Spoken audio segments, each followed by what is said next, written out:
ka na lang pag tinamaan ka ng suntok dyan. Kasi akala ng katao mo, tabal. Pero doon nga, kapag sinabi ko dyan, tumama man yan, hindi ganun kalakas yan eh. Kasi nakablock eh.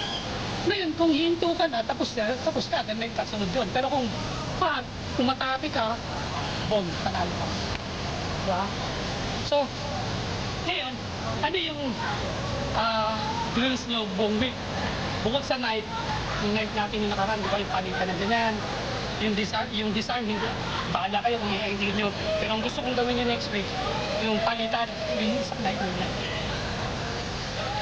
So yung saksak, hindi, saksak palit yung ginagawa natin. Ito, saksak, yan yung kung gusto kong gawin. Para masabi yung kamay nila, sumasalag ng, para masanay lang. Ikalawa, ito, kanan ka pala. Kanan tumunod. Bakit kailangan to? Kasi, katulad ng sinabi ko kanina, pansinin nyo kung paano kailangan yung hot pot. Diba? So, ngayon, yan din yun.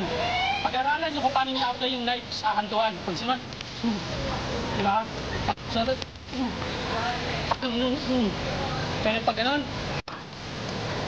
andun siya. Pag-aralan nyo galing dito sa kilos na to. Sa night na yan. Yan. Ngayon, alis mo yan.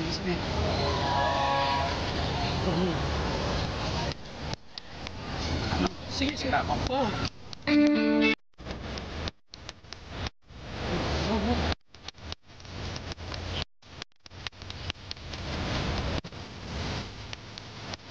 So yun, para mapag-aralan nyo yung gamit ng knife sa hantuan, pang-dedepensa nyo yung knife na yun.